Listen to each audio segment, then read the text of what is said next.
This is the Authority Company podcast, conversations with leaders that are building our future.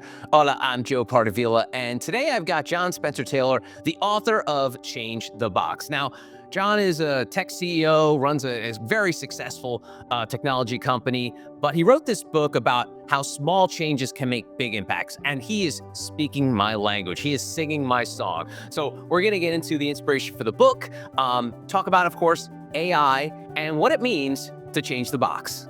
Spence, welcome to the Authority Company podcast. How are you?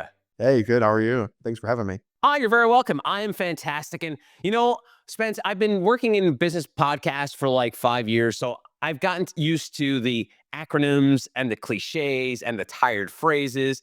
And I love how your book, Change the Box, goes right after one of those cliches, which is thinking outside the box. Before we get started, are there any of those annoying businessisms that you hear all the time that you're like, please, let's retire that?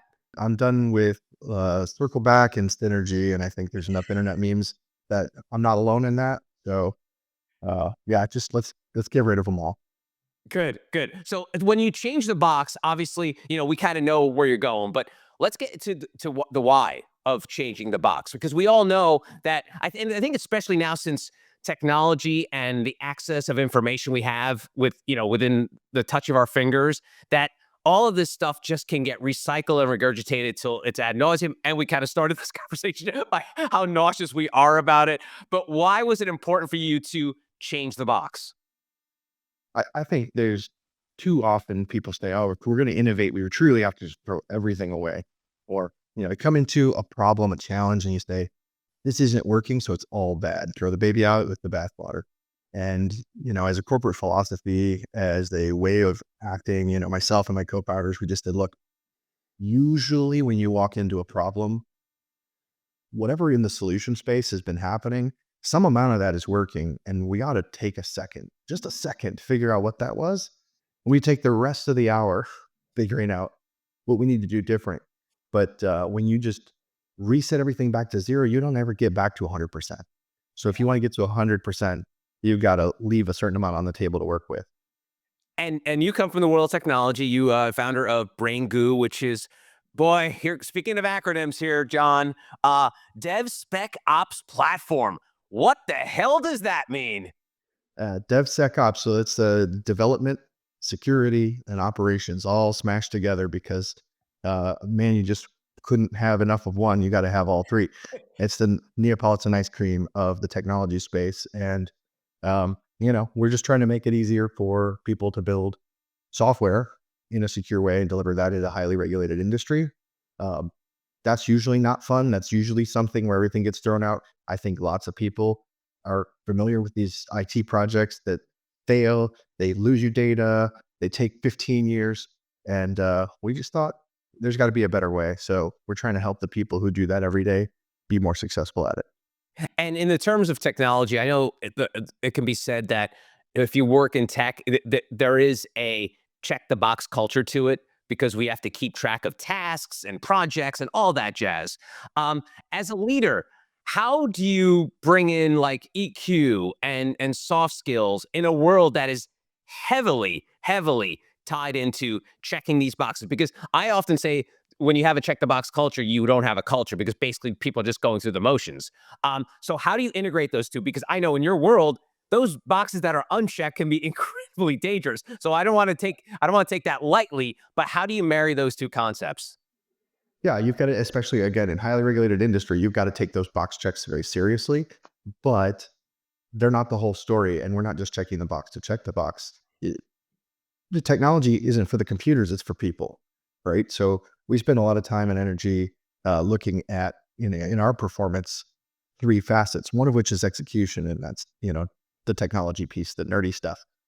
The rest is EQ. We have the second pillar is diplomacy. That's how do we interact with the outside world? How do we think when we're delivering our technology that's going to land for people and negotiate trade space? So, sometimes when you're changing the box, people don't want their box changed. They might need it, but it's not always an easy conversation. So you got to be delicate about that. You got to be understanding, and you got to work through it. The third one is citizenship, which is, are you a good teammate? Are you thinking and working together with the person to your left and to your right? Are you creating a collaborative workspace, or are you, throwing everything off the table because we didn't do it your way? That's 2/3 on the EQ side and 1/3 on the, the tech side, because it takes the people part so much more than anyone really gives it credit for to get the tech across the finish line. I love that. And, one of the things I love about the book too is, and I've always been a proponent of this, is like, celebrating small wins, small changes. And in the book, you write about the smallest change possible with the biggest impact. Because for a lot of people, you mentioned the baby with the bathwater cliche. It's always like big changes, big sweeping changes, but it's those small incremental changes that have the longest impact, right? And that's what sort of you write about in the book. Absolutely. And, a lot of people been asking me, hey, Spence, you're a pretty technical guy. Is the book a bunch of, nerdy software stuff? And I was like, no, it's really a lot about the people and the process and how you bring those things together to get those impacts. Because who are you impacting? Again, it's not the tech, it's the people. And when you mentioned asking people, like, is this a tech book? Is this a tech centric book, like in terms of the audience, or is this something that obviously technology plays a role in everything nowadays. Although I have a friend of mine who hates when they say if you're a company now you have to be a technology company. He hates that phrase. But in terms of like the reader, is it someone who really needs to be involved heavily in tech, or can anyone really embrace this book?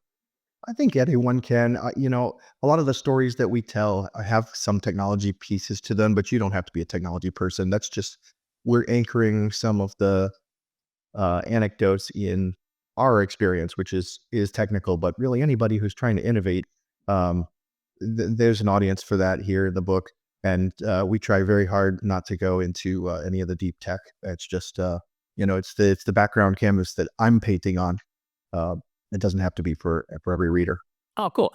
And what do you think about that? Because I have my friend who's in technology, and it like makes his skin crawl when he says, "If you're a company, you have to be a technology." It to him, it drives him crazy because, like, no, because if you're like a bread maker, you make bread. You're not a tech company. You may use technology in terms of marketing or making the bread, but you're a bread company. What do you think about that mindset of like every company should have this tech company mindset? I don't buy into it exactly. Yeah, in the modern world, every company needs software. They need the internet. They need digital marketing. Those are technology things, and you've got to have a technology aspect to it. But you don't want to be a technology company. If you're trying to be the best clothing line, you're trying to be the best bread baker. Don't make it about the bits and bytes. Make it about what you're good at. And I think it's too easily lost. So I'm with your buddy there.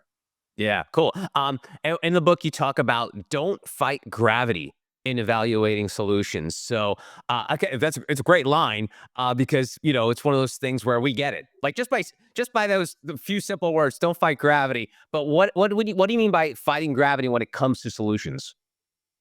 So you can kind of take that on whatever your what I call a context window. What are the people that you're changing? Is it the software that you're changing? Is it only going in a team? Is it let's say in the interest of a baker, are you a big scale warehousing baker or are you just local community baker?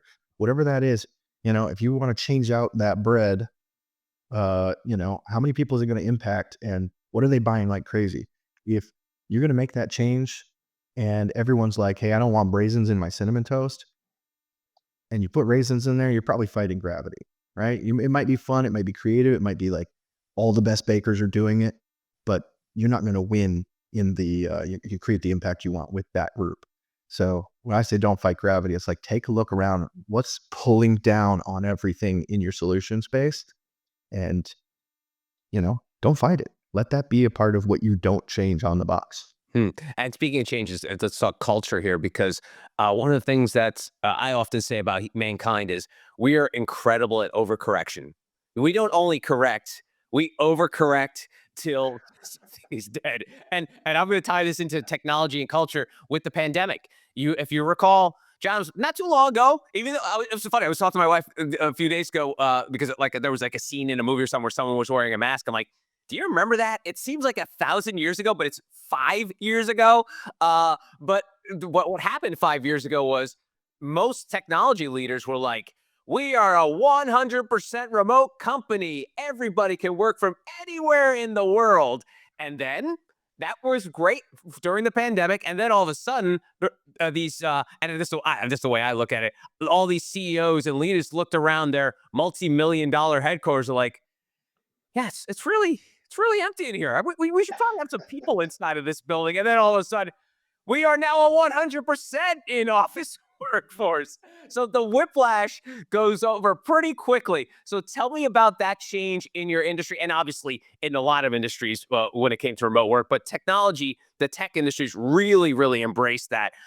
Maybe you could tell us, go behind the scenes with your crew, or just in general, in terms of like this shift from remote work to no remote work. Yeah, it's a really interesting thing for us, in that moment in 2020 as the world was shutting down. Uh, BrainGu, since its founding in 2012, we had this policy we called remote first, which is, uh, not remote only. And so we had to go remote only. And it's interesting when you look at people who were sort of hired in during that mode, and now we got back out of it. We're going back to remote first, which means sometimes we're going to get together. We had just this year a couple of really great get-togethers with different teams, because there is something undeniable. I'm a CEO, and I feel this with the other CEOs. There is some magic to getting smart people in the same room to jam on whatever the problem is, and just, break bread with them, have coffees and lunches and dinners and whatever it is that you don't get when everybody's spread across the world. But we couldn't do all of those, like get together for dinner, get together for collab sessions at that time. And I felt like we lost a little bit of our creative spark. And I think the world's kind of feeling that and trying to, as you say, like overcorrect that pendulum swing back to like, oh, now we got to go 100% back to the office. We're resisting that, right? We have a handful of what we call collaboration hubs, and those are available. If people want to go, they can. If teams kind of opt to get together, they've got some big thing they want to jam on, they can do that. We're not going to force anybody back. That from our founding, we wouldn't have done it, and now we're not going to do it. So when I see all these companies going back 100%, I'm thinking that they're missing an opportunity to kind of like ride the middle. Yeah, let me ask you this, because you've been working in offices and collaborating with large teams pretty much your entire adult life. So one thing I've seen since transitioning to more of a corporate structure is that CEOs and people that read a lot of business development books love this idea of the random meeting in the by the water cooler, running into each other, jumping into someone's office. But if you think about it, in places where there is this culture where everyone's in the office, that's really does not exist. Like, I've walked into offices where all I see is people staring at a screen, and they usually have AirPods or headphones on, and you don't even know whether they're in a meeting, listening to a podcast, or actually doing work.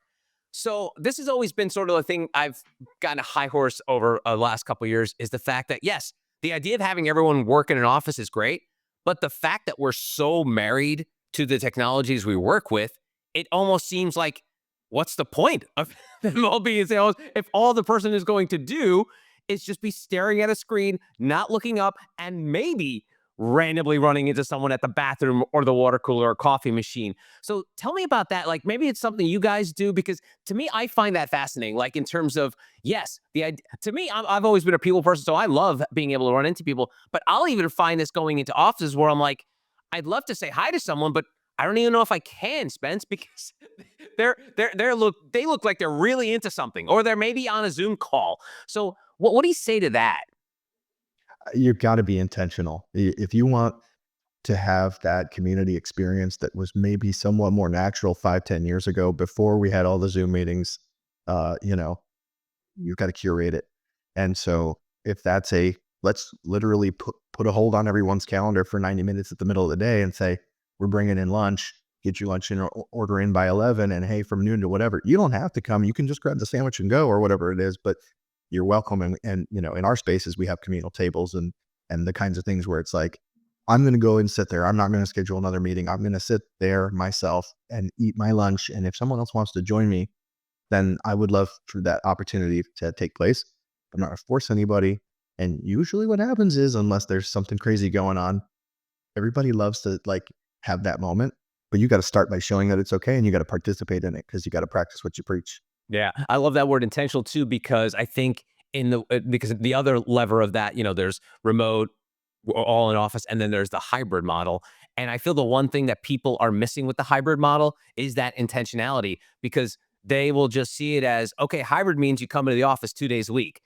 But if those 2 days of the week, you're not really doing anything that sort of motivates inspiration or togetherness, we're going back to checking the boxes, Spence. It's just like, oh, we're doing hybrid for the sake of hybrid because, like I mentioned, we got this big fancy building and these desks are empty, so let's do it there. And then all of a sudden, you have people just coming into their office doing exactly what they do at home, staring at a screen, and then when 5 o'clock comes around, they leave. So tell me about how you and maybe some advice for people that have hybrid workforces that like, hey, let's not just make hybrid mean you have to come into the office so you could stare at your screen and leave. Yeah, we didn't realize how, I'm going to use the word insidious, the video conferencing culture had become until we had the opportunity to kind of come back and say like, hey, we should all, like let's all get together and kind of like, jam on a couple of ideas and maybe grab lunch and whatever. Everybody was in the office and they were all quiet. It was dead quiet in there. And it was like, what are we doing? You look, and just like you say, that person's got their headphones on, and that person's in a video call. That person's, yeah, well, why did we bother? And so, going back to intentionality, we kind of had we have a big retrospective culture at BrainGu. So we were like, all right, well, this was a sort of an experiment post COVID that we're going to come in and hang out. What did we learn and what did we like? What did we didn't like? And everybody was like, we wanted the opportunity for community, but we didn't seize the opportunity for community. So we got to do something different. And one of the things that we learned was like, we'll block calendars, not just for lunch, but we'll block calendars and say, you know, there needs to be a 2-hour pocket of no meeting time so that we can have this like local in office experience. And we've had people say, oh, we can't make it, but I want to remote in. No, it's in office only so that that in-person community thing can happen, because you get a completely different dynamic when you've got, 3 people around a table and 2 people on a call. Yeah, that's cool. And it's funny, as I'm thinking this, I always do the devil's advocate thing, Spence. So someone may be watching or listening to this, and they're probably a CEO or in a company, and they're listening to the actions that you've taken, and they'll come away like, Spence, that sounds like a real pain in the ass. Business is hard. I'm not trying to make a buck here. I'm trying to make sure I make a buck and people are happy working here. All this other stuff you're talking about, Spence, geez, that sounds really hard. It is. And you're not wrong to assess it that way. It's just, um, lean as much as you can on the team to help come up with those ideas. That retrospective culture I talk about, I don't have to come up with good ideas because everybody's going to tell me what went wrong and what they want to do different, right? Change the box. What are the smallest changes we can make with the biggest impact? We do that every day. My team is super happy to tell me how we need to do it different. And so I get to kind of say, yeah, all right, let's try that. Let's try that. Let's try that. And you guys get to help me now. And so, as a CEO, don't think you got to do it alone. If you've got a team and they want to see it made better, they're going to help you do it. Just give them the opportunity. That's great. Like most companies, you all live by the Billy Bean Moneyball adage, adapt or die, and you guys turn adapt or die into innovate. And innovation can sometimes be, like we're talking about the culture piece, can be pretty hard because first you're always trying to like, hey, what's the niche we're doing? What are we doing? Let's make sure we do that really well. But then sometimes people get bogged down in like, okay, how could we do well better? They always say the enemy of good is great and stuff like that. But still, for most companies, they can't just, it's like, yeah, without getting into the Zuckerberg of it all, Mark Zuckerberg didn't stand pat by just creating this portal to people to connect friends. All of a sudden, it's developed into things and acquisitions and stuff. So that's the idea of innovation in tech. But like, what makes tech innovation, or just an innovation in general, that you've seen, Spence? What are some of the obstacles to that? Is it just that mindset of like, man, let's just do what we're doing, and because this is working out okay? But what are some of the other obstacles when it comes to innovating within a company? I think it's that resistance to change, right? Change carries a certain amount of risk. And I think as humans, we're not as good at assessing risk as we think we are. We can identify it pretty well, but we don't always know, is this a little risk or is this a big risk? And since we can't really easily get there on, what's the magnitude of risk, we say, let's eliminate it rather than mitigate it. And, unless you kind of sit down and work with your team on what change are we making? How is it going to impact us? And what are the risks? And that, let's all talk it out so that we understand what we're agreeing to. You're going to have a much harder time because people who don't understand, don't feel comfortable, they're not going to come along with it. They might not fight it actively, but they're also not going to support it actively. And that's what you really need if you want to innovate. And in a company like yourself, that is a DevSecOps company, I know that, is the idea of that, there's a lot of dangerous shit that you guys are working on. It's very important. So how do you have that two-track mind of we've got to keep our eye on the prize and making sure our clients are protected and our teams are protected, but also we have to look 1, 2, 3 years down the line. How do you do that? You know, just to wind the clock back a little bit, when we were founded in 2012, DevSecOps wasn't quite the buzzword, and it was cybersecurity automation, and a lot of people in the industry considered it sort of heresy. If cybersecurity was going to be done right to protect the computers from bad, hacker types, we need the good hacker types to sit behind there and with the hoodie up, do it all, and you know they perceived some of the folks in the industry perceived all that risk of, well, what if we bring in these automations and they either don't work or they, do something weird and shut down the network. And there was a lot of unknowns and uncertainty. And so, when we first came on the scene, people were like, I don't want what you're selling. That sounds bad. And now it's a buzzword and everybody gets it. It's important. And one of the big things that changed was that the industry got made aware of this, cyber threats out there that are going to get into your network and pivot in under 15 minutes. How likely is it that you're awake when the bad guy's awake and you're going to catch that and you're going to remediate it in 15 minutes? Turns out automation can work faster for you. So, what's really the answer to that question? That's our story there about how it changed for us was, what is the risk you're taking if you do nothing? And we don't always explore that. Keeping a steady state sounds like it's zero risk, but it almost never is. And most people won't ask themselves that question. So I'm always asking, what happens, good and bad, if we make no changes? Because if the good outweighs the bad, let's make no changes, right? Let's change the box. Let's keep what's working. But if there's a chance that someone's going to get into your network in under 15 minutes and the computer can fix itself faster than you can, let's make the change. Hmm. All right. So you are a tech entrepreneur, a rather successful one. This is a business podcast. You wrote a business book. We are legally obligated to discuss AI. We just have to. If not, the feds are going to knock down our doors and going to come Yeah. in here like, you guys must discuss AI. And so I don't want to talk about this.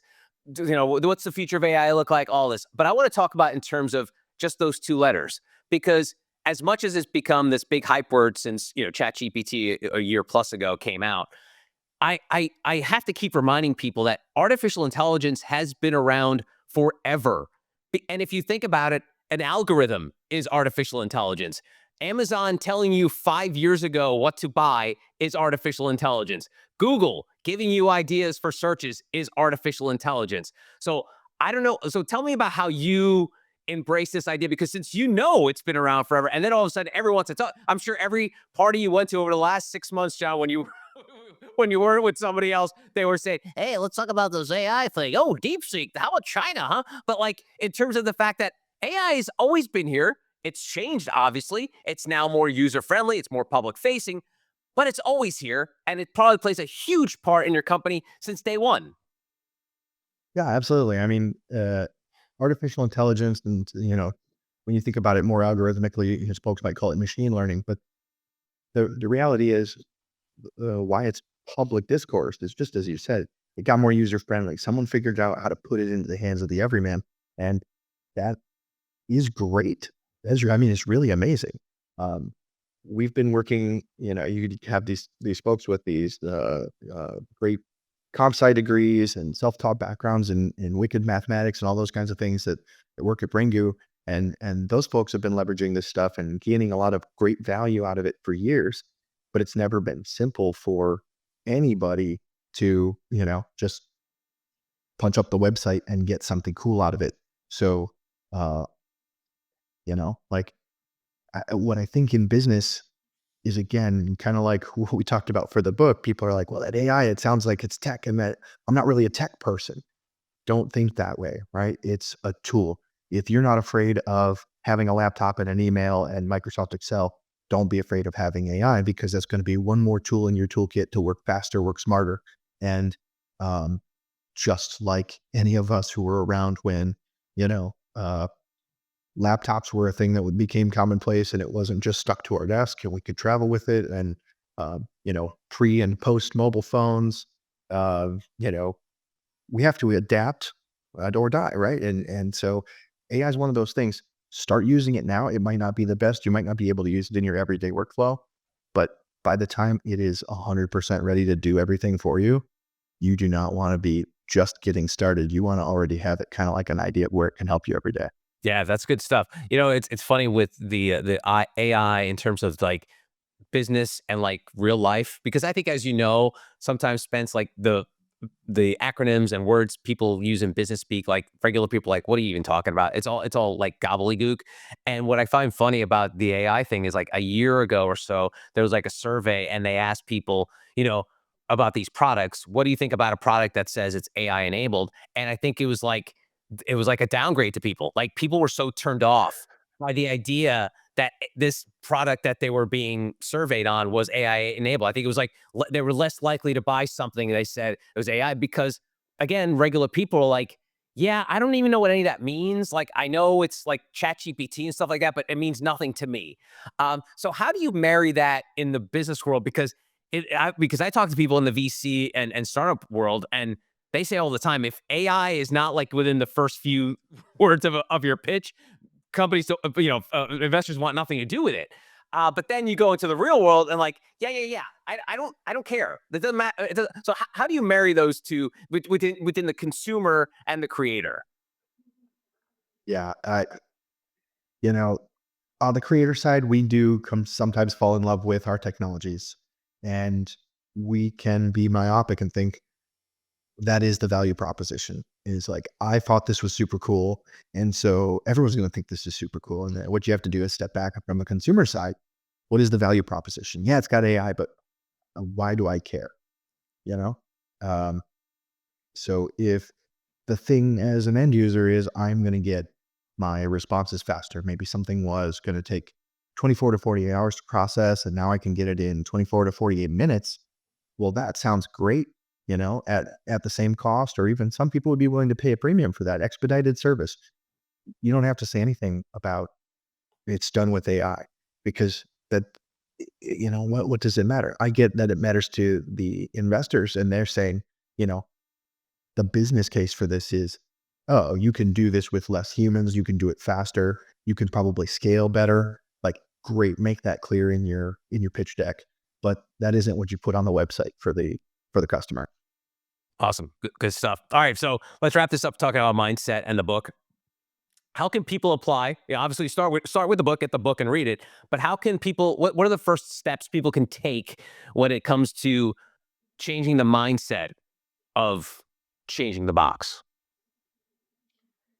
I I think very distinctly about the difference between the problem space and the solution space. I think if you um, if you don't understand the problem space before you start working the solution space, you end up, fitting your solution a little too close to the exact thing that you just saw. You haven't had a chance to consider it, and you end up not actually getting where you want to be. And that's why so many projects don't go where they need to go. If you could just change your mindset to say, like, before I'm going to figure out how to solve this, I'm going to figure out more about the problem, not just what the problem is, why the problem is. How did we get here? What's the history of it? And that might only take you an extra hour. It doesn't have to be an onerous, like, let's do a 16-week study and have a whole committee put together. You don't need that. What you need is to just think a little bit more about, how do we get to this problem? Then your solution space becomes more holistic. And then you can start to say, all right, now I see how we got here. How can we fix this? How can we make sure we don't get back here? And how do I communicate to everyone the changes that we're going to make to solve this and get them on board and aligned? it really cleans things up in the brain and makes it easy to change the box.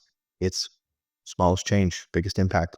You can't do that until you know what the impact is going to actually be. Awesome. That's really good. That's really good, Spence. And I like to wrap these up by talking, by going a little bit behind the dedication of the book. And the dedication to the book is, Emmy, you are missed, quiet and compassionate. Happy Halloween. Would you mind just sharing with us why you decided to put this dedication in the book? Yeah, we lost my cousin last year to a form of leukemia that was very aggressive and very sudden. The last time that I saw her before she got sick was Halloween, and it was her favorite holiday. And so I just wanted to kind of remember her and you know the the joyous moments that really embodied her life. That's great. That's great. He is John Spencer Taylor, author of Change the Box, A Guide to Dream, Incubate, and Scale Your Innovations. Spence, thanks so much for your time. I really appreciate it. Thank you. And that'll do it for this episode of the Authority Company podcast. If you'd like to find out more information about Spence and our other authors, please go to theauthoritycompany.com.